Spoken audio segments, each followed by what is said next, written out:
I have no idea. नहीं, no idea. I wasn't prepared for such general knowledge questions.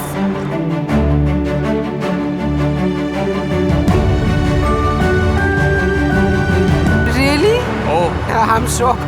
Wow, how?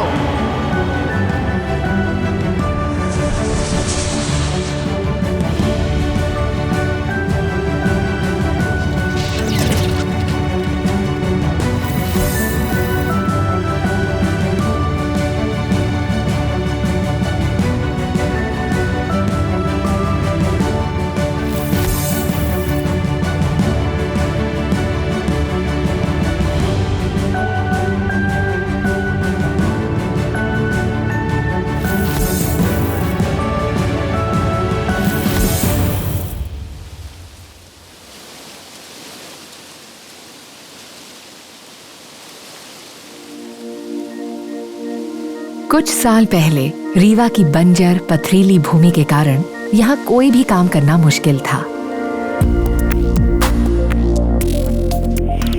आज पूरे मध्य प्रदेश में उत्पादित सौर ऊर्जा का 1/3 हिस्सा रीवा सोलर पार्क से आता है। अगले 25 वर्षों में रीवा से उत्पादित सौर ऊर्जा के उपयोग से हर साल greenhouse gas emission 10 lakh ton कम होगा, जो 2.5 करोड़ LED बल्ब के उपयोग से होने वाली बचत जैसा है। इसके अलावा सौर ऊर्जा के इतने सस्ते दाम से दिल्ली मेट्रो को 1200 करोड़ रुपए की बचत और मध्य प्रदेश को 2200 करोड़ रुपए की बचत होगी। तो ये सब कैसे हुआ? 2017 में प्रोजेक्ट के टेंडर होने से पहले ही ये समझ लिया गया था कि डेवलपर्स को जितनी आशंकाएं होंगी उतना ही बिजली का दाम बढ़ेगा। इसको ध्यान में रखते हुए नीलामी के दिन ही 90% से भी ज्यादा जमीन काम के लिए तैयार थी। डेवलपर्स को यह भी आश्वासन दिया गया कि अगर कुछ अहम कार्यों में सरकार की ओर से विलंब हो तो वे उन कार्यों को स्वयं पूरा करके उसे अपनी लागत में शामिल कर सकते हैं। दिल्ली मेट्रो जैसे विश्वसनीय उपभोक्ता के पहले से ही सुनिश्चित होने से डेवलपर्स और भी निश्चिंत हो गए। दूसरी ओर दिल्ली मेट्रो को हरित ऊर्जा प्राप्त होने की गारंटी मिली, निरंतर, दिन भर और हर मौसम में।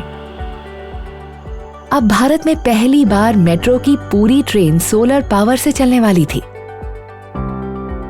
इसके अलावा रीवा में जो भी अतिरिक्त बिजली उत्पादित होती उसे राज्य की सरकार खरीदने के लिए तैयार थी। इन सभी व्यवस्थाओं को देखकर निवेशकों का विश्वास बढ़ा और पहली बार अंतर्राष्ट्रीय डेवलपर्स ने भी राजकीय स्तर की नीलामी में भाग लिया। नीलामी के समय भारत में सौर ऊर्जा का सब्सिडी समेत दाम 4 रुपए 50 पैसे प्रति यूनिट था। रीवा में नीलामी शुरू हुई 4 रुपए 30 पैसे से बिना किसी सब्सिडी के। नीलामी के लिए इलेक्ट्रॉनिक प्रक्रिया द्वारा पूरी पारदर्शिता के साथ बोली लगनी शुरू हुई। 36 घंटे तक बोली लगती रही और दाम घटते घटते पहले साल के लिए केवल 2 रुपए 97 पैसे तक जाकर रुका, जो सब्सिडी के बिना अब तक का सबसे सस्ता दाम था।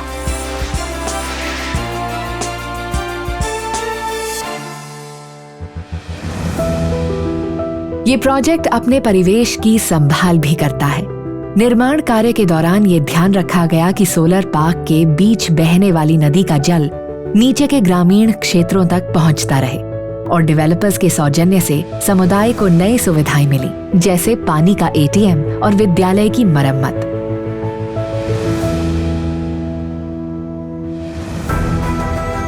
आज रीवा सोलर पार्क के मॉडल पर आधारित उससे दुगनी क्षमता का प्रोजेक्ट मध्य प्रदेश में तैयार हो रहा है। मध्य प्रदेश अब स्वच्छ, हरित और सस्ती ऊर्जा के ऐसे कई नए महासागरों के लिए तैयार हो रहा है।